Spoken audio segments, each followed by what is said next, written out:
Hello and welcome to Fireside with the VC. My name is Andrew Romans and I'm excited to have Brian Aoaeh, who is the founder and general partner of REFASHIONed, on the podcast. Brian and I met first, I think, when we co-invested when he was working with Jeff Citrin at KEC Ventures. But Brian, good to see you. Yeah, good to see you, Andrew. So, Thanks for having me. My pleasure. Thanks for coming. So, kind of three different topics I want to talk about. One is your interesting life story of how you came from Ghana to Nigeria to the United States venture capital scene. And then how you got into venture working with Jeff at KEC. And then what got us talking again was some research you did on how, everyone says every year, oh, this is the end of venture capital as we know it. This is the end of venture capital as we know it, hoard sugar and flour. And you did a lot of research on that, which was kind of interesting, and interviewed a lot of people that we know in common. So I'd like to get to some of the nuggets of your research. And then I'd like to talk a bit about REFASHIONed, your new venture capital fund as an emerging manager. So that sounds like a plan.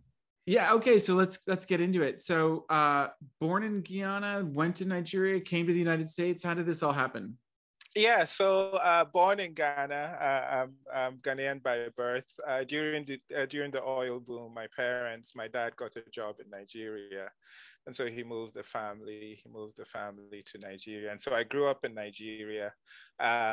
I won't get into all the details. Did all my high schooling back in Ghana, just so I could learn the culture and get to know my relatives.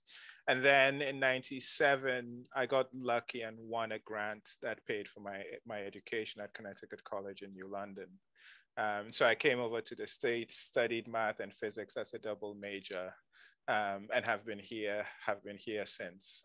Did a few different jobs around data analysis between Connecticut College and when I finished my MBA at NYU. So did a short stint at Watson Wyatt in actuarial, in benefits actuarial work. Did a short stint at UBS, did a short stint at Lehman, all in HR and number crunching and whatnot. In fact, I used to describe myself as my team's number cruncher. And then once I finished my MBA, that's when I got lucky and Jeff Citrin hired me at his family office. Interestingly, I was the second employee at the family office. So, and for those that don't know, we were just talking about Jeff Pulver, who I met in 1996, I think, for the first time. And he had Minutes Exchange and I had the Global Tele Exchange. So we were taking TDM old school PSTN minutes, connecting to our device, bringing it over a signaling gateway that put it into asynchronous transfer mode, which was packet switches like voice over IP, but it was really voice over ATM. And then on the other end of the world, we could drop it out on anything from VoIP to TDM to SIP. So I knew Jeff Pulver and I knew Jeff Citrin when he was at Vonage. But so he really made his money on the Vonage IPO. Is that right?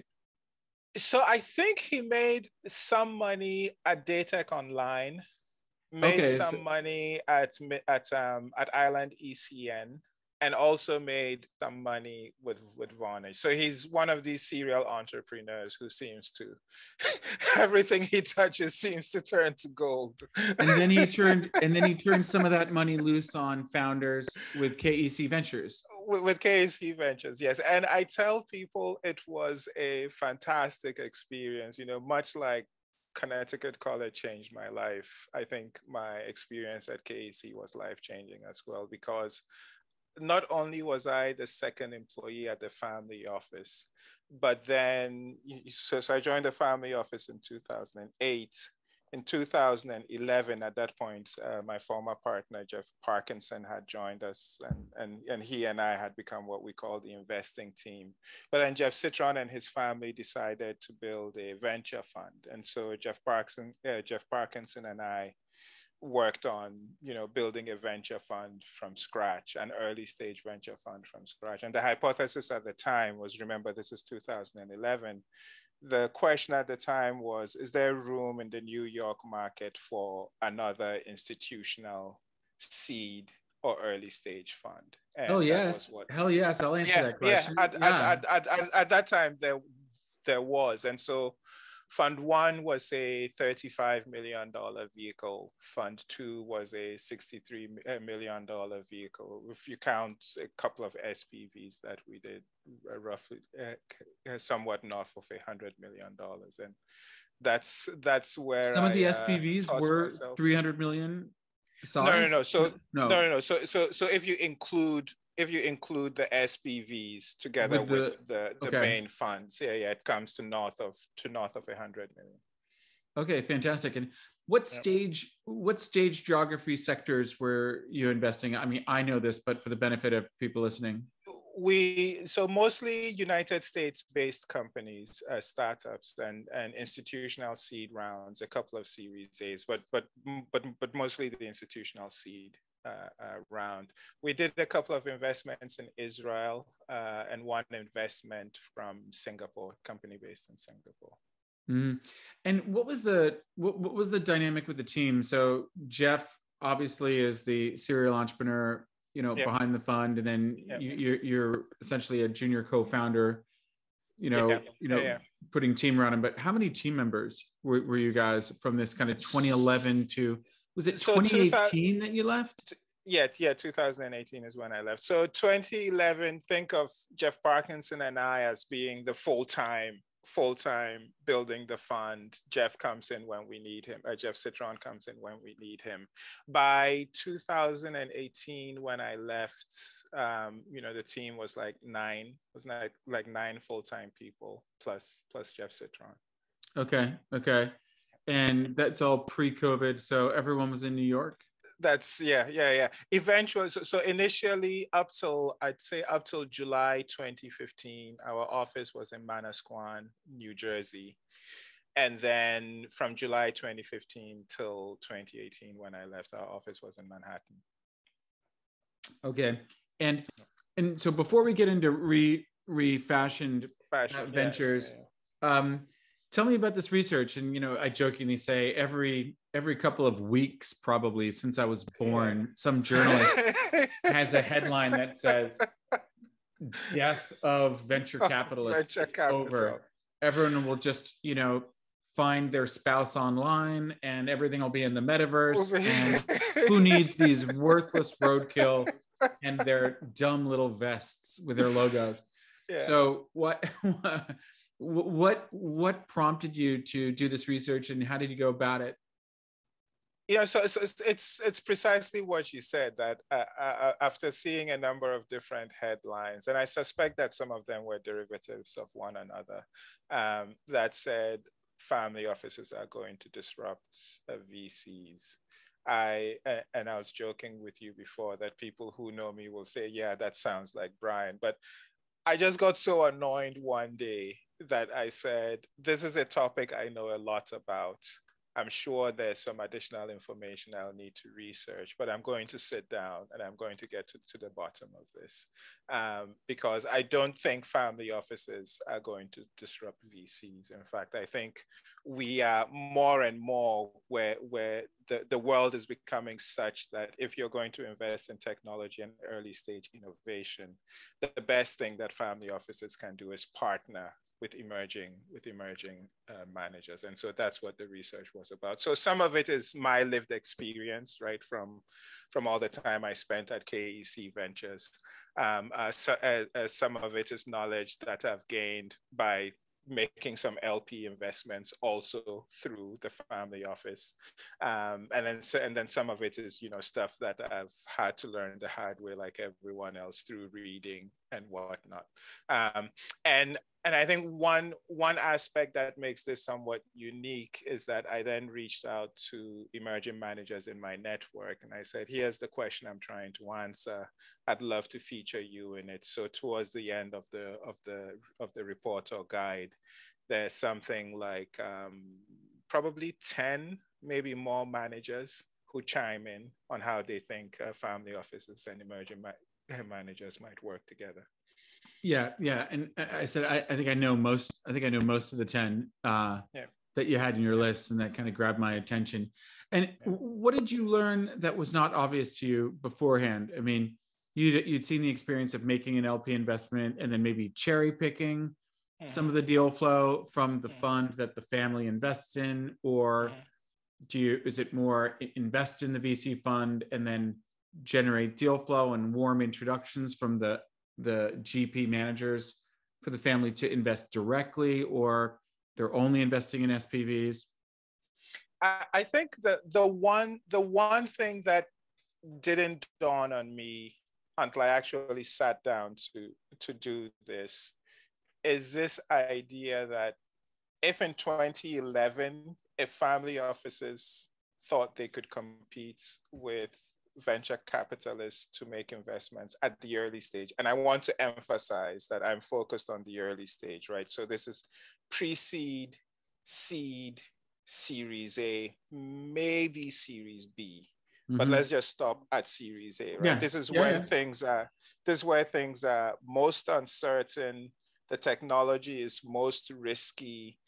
No one really knows for sure what's going to happen, right? That's really where I'm focused. And if you're looking for 100x plus returns, that's where you need to be investing, right? That's where I'm focused. So the thing that didn't dawn on me until I sat down to like synthesize what I know and figure out the answers to what I don't know is that it's probably more difficult now than it ever has been for a family office to succeed if it's going head to head with VCs in making those types of investments. And the reason is that there's a book I talk about in the research, and we interviewed him at one of our events for the Worldwide Supply Chain Federation. But the reason is that we're entering this age where the exponential technologies that you and I, as early stage technology investors, take for granted, right? So it's the machine learning, the artificial intelligence, the 3D printing, the distributed networks, the edge computing, the cloud computing, the fog computing, all those buzzwords that get you and I excited, right? Those are now moving from the realm of being applied only at companies like Google and Facebook and Amazon and Microsoft, and they're now being implemented in traditional legacy industries. And so the speed of change in industries that one might have thought of as being staid and progressing glacially, the speed of change is picking up, and that just makes it much more difficult for a family office to keep up with all the things, or to ignore it. You know, the decision to, I'm not going to be involved in venture capital, either directly investing or as an LP, is a strategic mistake. I'll give an example. Like that years ago, you would expect, you know, the CEO of Microsoft and the CEO of Intel to say, we have to pay attention to startups because we're living off of Moore's Law. And if Moore's Law stops happening, people will stop buying a new PC, which sells our CPU. And we need the new CPU to make the new Microsoft operating system heavier. So it just spirals up together. So these guys are like, I can't sleep for more than an hour without staying on top of everything. Whereas the CEO of John Deere says, we make tractors. People will always need tractors, and I could never be the Microsoft or the Intel guy because I like to go to bed at night. I can leave the office at 4:59 p.m. knowing that everything will be in place the same tomorrow as it was 20 years ago. Well, I think all of a sudden, every single CEO, whatever their industry is, has woken up, not least of which supply chain, and said, my God, I should be as panicking as those other guys on seismic shifts in my industry. And what is my strategy to do that? Because these guys were set up for it going back the last 30 years. We were not. We were just sitting alone, isolated, and happy to be on an island of annuity revenue. When in fact, you know, every John Deere tractor is going to be an autonomous driving vehicle. and, you know, automation and metrics and connecting the data sets. That's exactly, you're right on point. And especially, you know, going back again to family offices, right? Because John Deere is a publicly traded company. You're absolutely right. They should be thinking about this. They should be investing in startups and in funds and whatnot.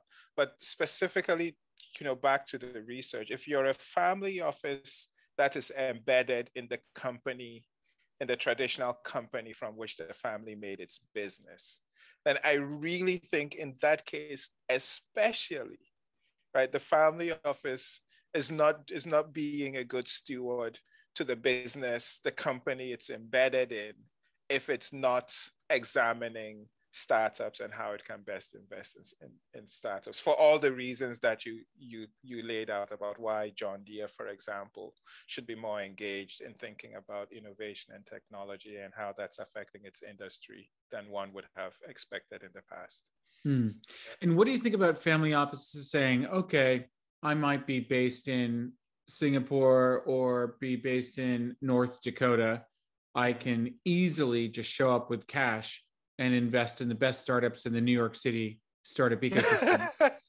Like whatever relationship Brian and Andrew have means nothing. I'll just come in there on my own with no relationship. It's a lot more complicated than that, right? Because there is so much capital looking for a place to be deployed that just having cash is no longer enough, right?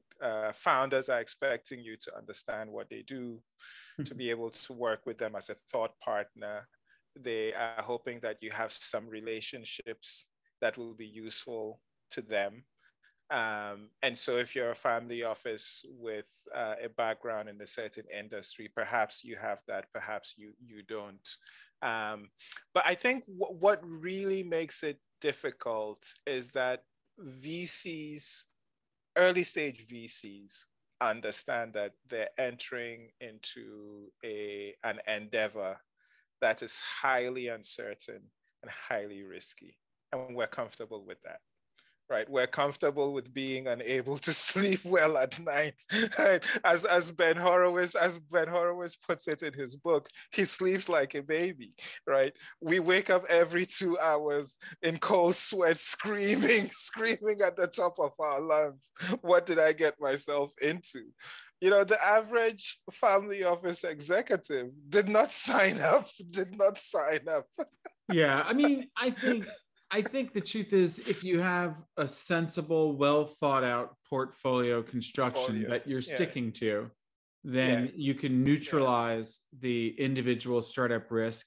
And when the founder is going off a cliff or smashing into a wall, the VC can be very calm and supportive and helpful. And say, let's not get emotional for a second.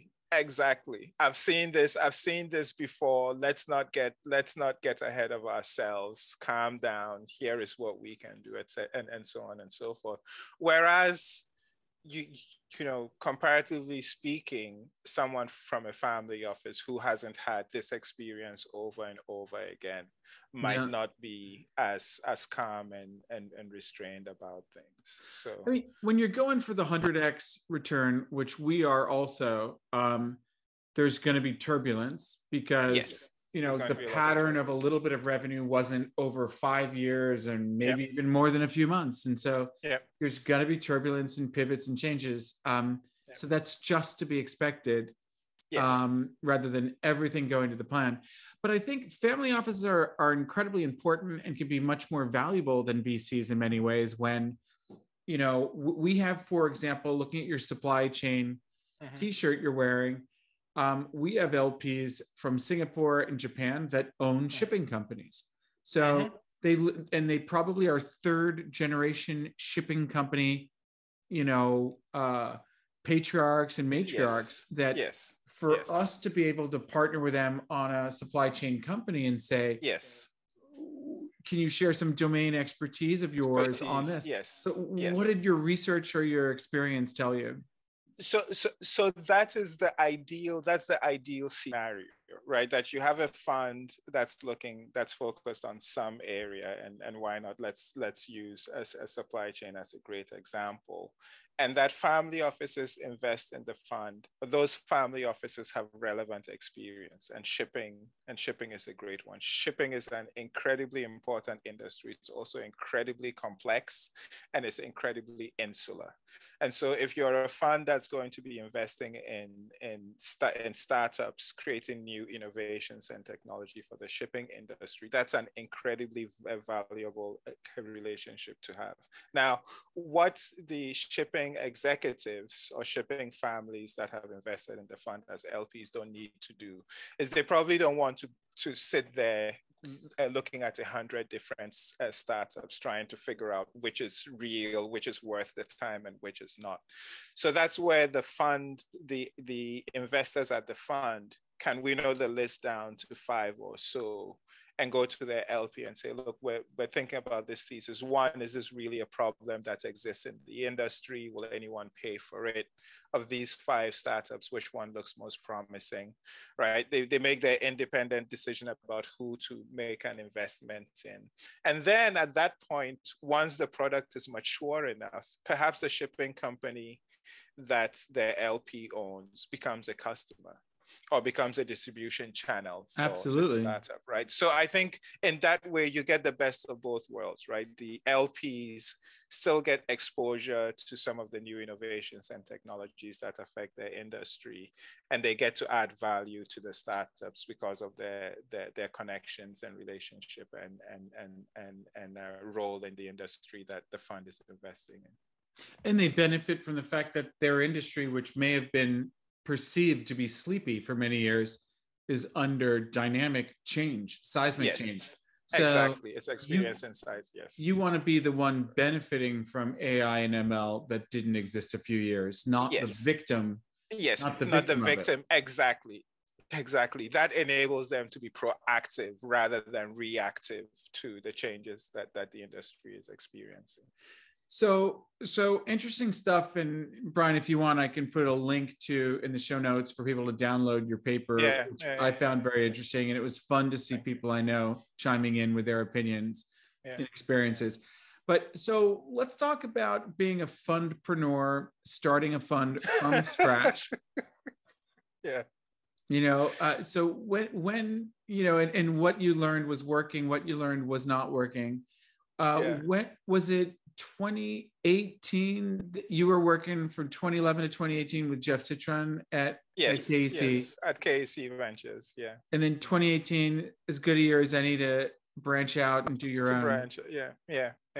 So by the time I left KEC Ventures, and like I said, it was a tremendous learning experience. In fact, there are times I wake up and I'm like, man, I miss Chris and JP and John and the other folks on the team, because we had a really great dynamic. But by the time I left KEC in 2018, I had become very, very convinced that supply chain, broadly speaking, as a topic, was going to become front and center.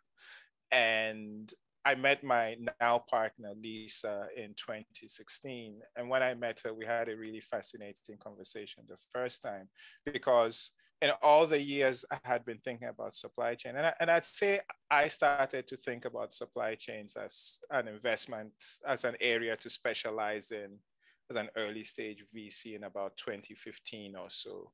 It turns out she had been thinking about it from about 2014. And so when I met her, it was the first time I met someone who didn't think my fascination with supply chain technology was a complete waste of time and a complete joke. And so I was like, wow, she's thinking about things in a way that is very similar to how I'm thinking about it. The difference was that, and she was teaching herself as well, which was similar to what I was doing. It was exactly the same as what I was doing. I was teaching myself too.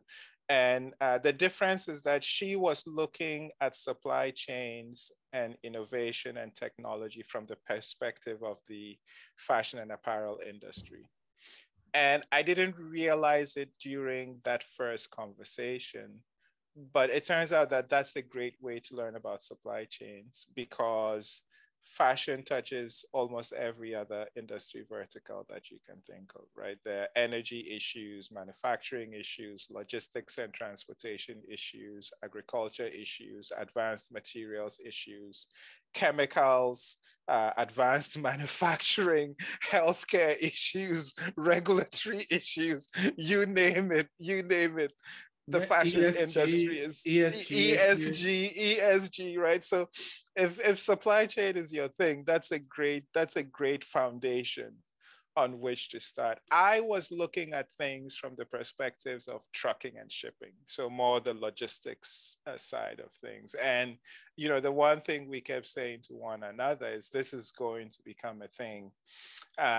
We got so convinced of this idea that in 2017 we launched the meetup in New York, the New York Supply Chain Meetup. And the idea for the meetup was, let's bring, and this was the insight for the meetup came from all the conversations that we were having. So what we realized was, when you talked to the technologists, right, PhD in engineering or mathematics or physics or something, is working on this new innovation for supply chains, what we quickly realized is they understood the technology really well. They didn't understand the industry as well as they needed to. And so getting the first customer was difficult. Understanding exactly what their innovation needed to accomplish was difficult, all those sorts of things. And then when we talked to industry executives, they understood the problems in supply chains in their industry really, really well, right? And they understood where things needed to change. They understood where things could stay the same and everyone would be fine. What they didn't understand was how far along machine learning has come. This blockchain thing, is it for real? Or is it just smoke and mirrors? Right? Is cloud computing? What's the deal with cloud computing? All these emerging technologies that are slowly making their way into legacy industries, right? The industry execs don't have the time to go really deep on them. And so the goal of the meetup was, let's bring the builders of these new innovations, these new technological innovations, together with the buyers of these new technological innovations. And let's enable them to have conversations that are low risk, but that have the potential to build trust relatively quickly.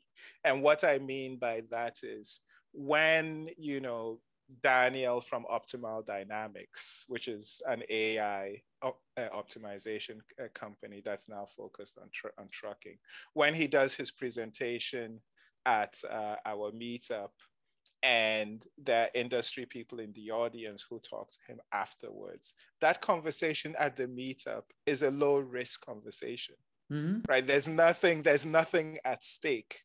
But what it has the potential to do is for them to realize, he really does seem to know what he's talking about. Here's my business card. Give me a call. Let's meet in my office, right? So that low risk interaction creates enough trust for them to now go on, have more conversations, and possibly do business with one another. We've seen a lot of great success from startups that have presented at the meetup. Some of them say, before the meetup, we could barely get anyone to talk to us. We presented at your meetup, and lo and behold, 3 months later, 6 months later, the difference is like night and day.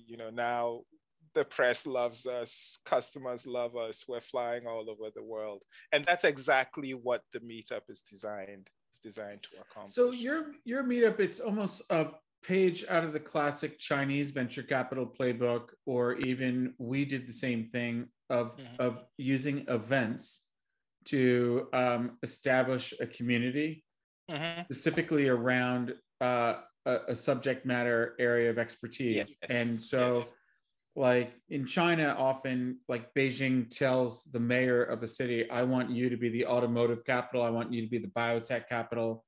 I want you to be the blockchain capital, whatever. And now they're like, all right, so I have I can close my fund if I can demonstrate I'm a super node in a network of people around that topic that the upstairs has told me to focus on. So they then grab a bunch of speakers that are experts in that area, the top CEOs, and put an event together, getting everyone in the room and saying, hey, if nothing else, I know all these people.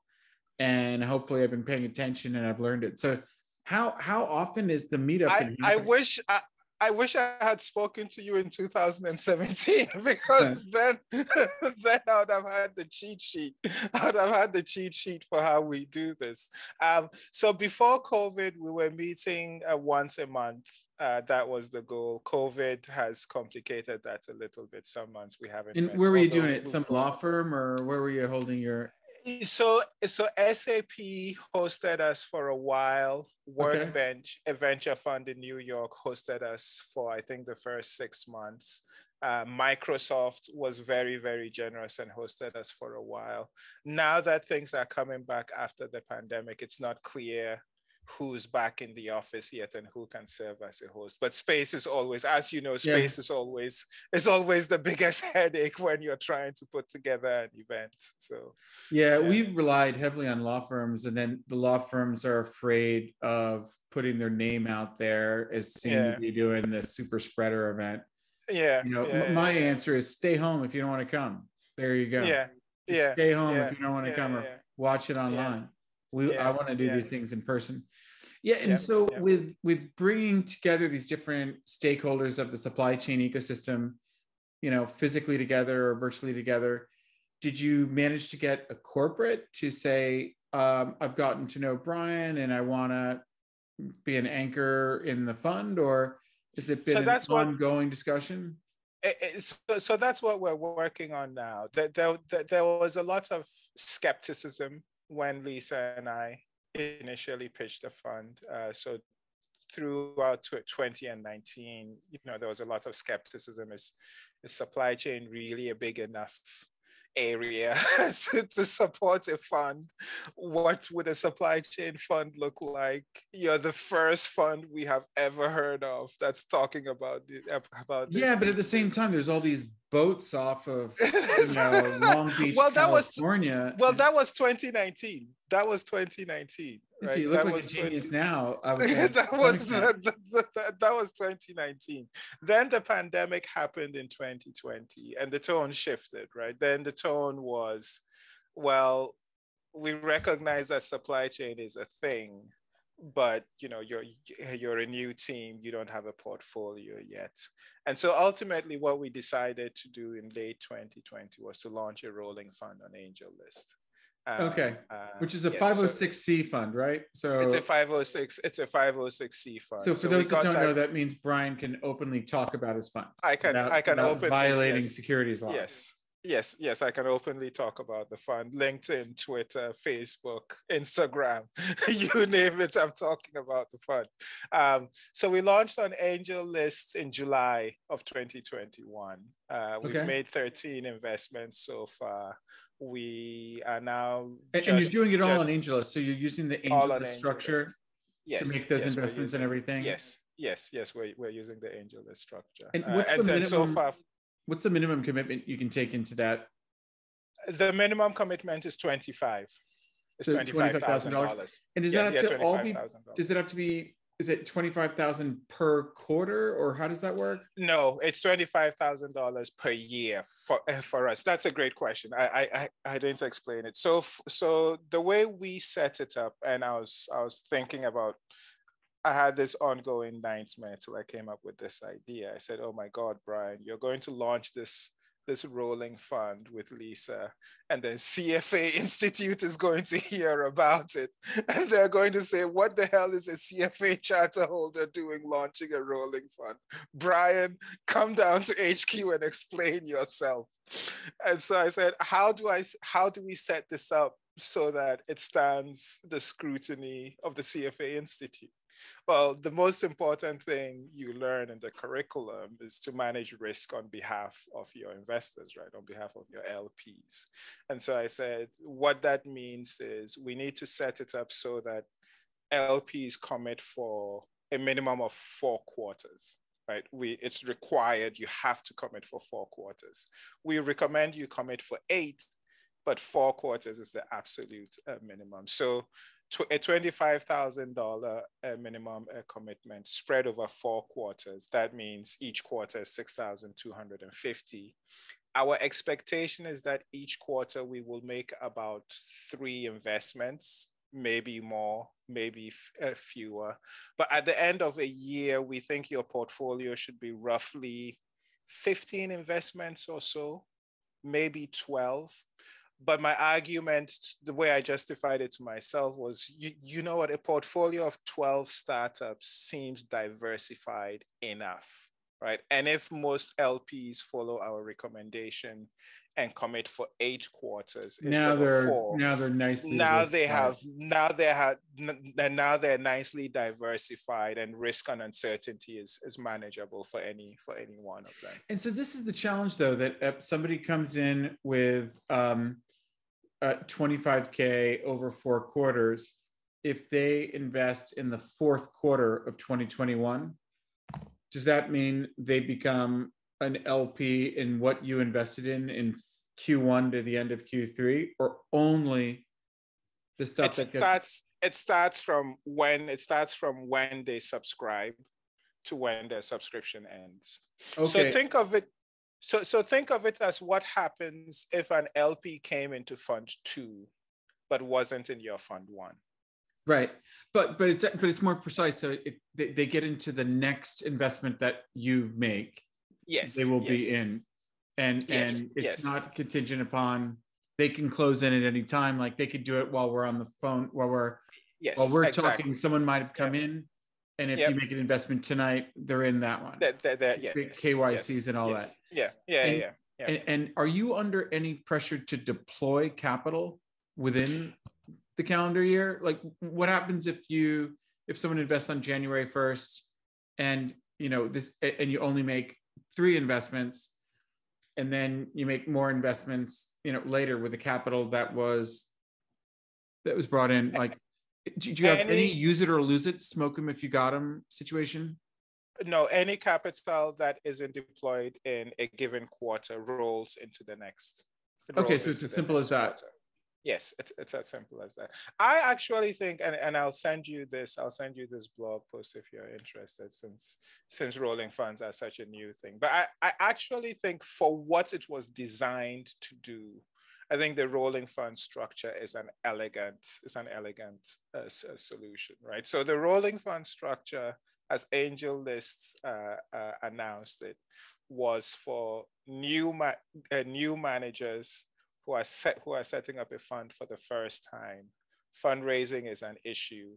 It was also designed for new LPs who can't get into a typical fund because the minimums are so high, right? So if you're an LP for whom the $250,000 minimum to get into a typical fund is too high, you can invest in a rolling fund with a minimum like ours of $25,000 or $100,000 or $150,000, right? Whereas in a traditional fund, there will be, like, in our traditional fund, the minimum is going to be much higher. Yeah. And I mean, I was saying to you, we have LPs from Nigeria and Ghana spread around the world, often working in the oil and gas industry or medical, seem like the two, but it's gotten more diverse than that. They often say, can I pay you this much on this month and this much on that month? Because they're planning out their own cash flows. And I was originally like, oh boy, this is confusing, but it made it work. So they got in the network. It's a little bit like a proxy for rolling fund. We have a 506c on AngelList as well. And for us, it's been useful to have, if you're below this minimum, you can still come in and it goes into the AngelList. And I like the 506c. I think an advantage too is if you were working with Jeff Citrin at KEC Ventures, where we had co-invested with you guys before, but you probably were not personally doing all the fund admin, dealing with the K1s, right? Exactly. Dealing with the accountants, exactly. like you've got a deadline to get to a Kinko's from your vacation and print something and, have certified mail. There's a lot of annoyance to running it all.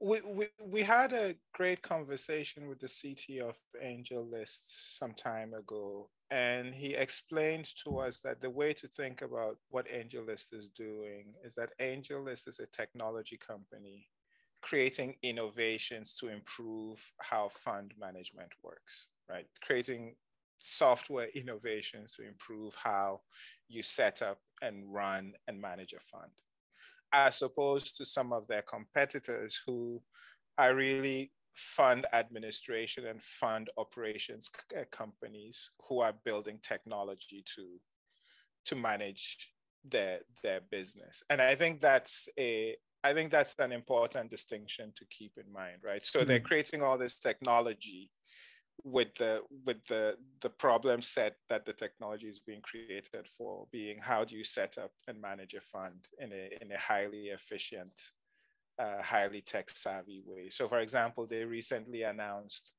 that this year, one of the things they're going to do is spend a lot of time on their UI, the user interface, because while it seems simple enough, there are still a lot of improvements. There are still a lot of improvements that they could make, especially since many of the LPs that they're trying to attract are people for whom this is the very first time they're investing in a venture fund, right? This is the first time they're investing in a venture fund. This is their very first LP commitment. And so the easier it is for them to follow what's happening and for them to digest information and for them to go through the steps of signing up, the much better it is for everyone. Yeah. And so for final questions, what lessons did you learn that you could share with other emerging managers that want to set up a first-time fund? What should they be thinking about or be careful about? I think the overriding lesson is it's probably going to be a lot more difficult than one expects. Yeah, I think that's something I'm learning. Is a lot more difficult than one expects. Fundraising is really, really hard. And especially for Lisa and I think our network is not as populated with accredited investors as some other people might have. And even so fundraising is difficult for everyone, right? But especially for outsiders like us, it's even that much more difficult, which the fact that we've crossed the $1 million mark in commitments in the rolling fund is kind of wild. It's incredible. It's great. Incredible to me. And I think, one lesson I learned from an institutional investor who was giving advice to a bunch of emerging managers was just get going as quickly as you possibly can. Because it takes time. It takes time. And so the sooner you can get going, the more likely it is that you build enough momentum to get you to that important first milestone, which, I think for everyone is raising that first institutional fund. Yeah. Well, I think, your partner's a woman, you're an African-American. We're living in a time of trying to rebalance an extremely imbalanced set of white men, in the industry. At the same time, I can imagine if you were talking to institutional investors, I've heard institutional investors say, Andrew, you haven't gone through generational transformation yet. and I thought, I flew to Boston for you to tell me I have to retire before you're going to invest in my fund. I mean, I'm not sure I believe in this afterlife, it's taken a little too long, So going straight to these accredited investors gets you making 10 and 12 investments a year, gets you going, gets those exits, prove your worth to those startups. There's a lot of good things that can happen. Yeah. Well, great. Well, so when is the next supply chain meetup going to be? When can we all hit that? And I should know to send you all my startups that are in that sector, because we see a lot. Yes. So anything that has to do with supply chain, definitely send them our way. I'm careful to note that a lot of the other supply chain funds out there, when you dig into the way they're executing the thesis, are really more focused on logistics. And we think of supply chain as being, yes, logistics is the linchpin of supply chain, but supply chain is a lot broader than that. So I really love the way that Alan Patrickoff, and I think his partner is Abby. Abby, yeah.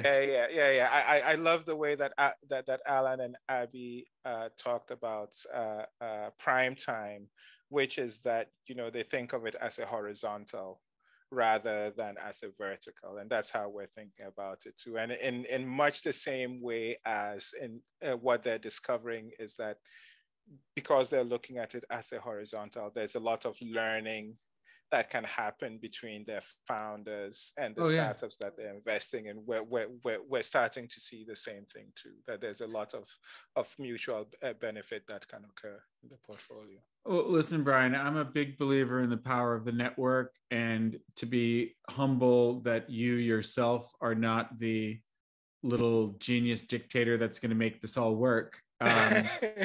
You know, five, general partners that look the same with the same network trying to do it all themselves. I think it's making these connections to all these people in the universe that can then collectively perform certain functions, from sourcing the deal to quickly running up the flagpole and saying, how do you do this now? What do you think about this? And then going back to the deal and saying, hey, I just got this feedback from a very important person for you. And that all of a sudden they're like, well, I have room for Brian in my round. And then the post-investment delivery, and there's just, it's a never-ending thing. And the network is everything. That's a very important point. We got into Leaf Logistics, their Series B, for that reason. There's a company we haven't invested in yet, so I can't name them, but they're raising a really big Series B, and we're getting in for that same reason. Sure, because you bring value. And none of these companies needs our check, right? Like at Series B, they're raising huge amounts of money. They don't need the small check from REFASHIONed, but we're getting in for that reason.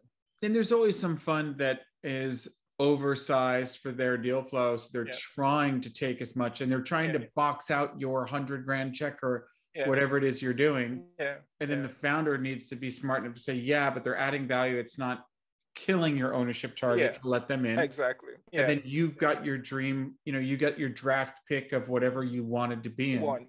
As opposed to the other one saying, I could have been in it, but I have my ownership percentage target that I failed to get. Therefore, I failed to get in at all because my little dictator team wants to be on the board and super hands-on. Driving it all. Well, last question for you, Brian. Switching to a founder seeking funding from you or anybody, what's one bit of advice you could give to a founder on how to raise early stage venture funding? One piece of advice for founders raising, well, I'll say what works for us. What works for us is come directly to us, tell us what you're doing, tell us why you're doing it.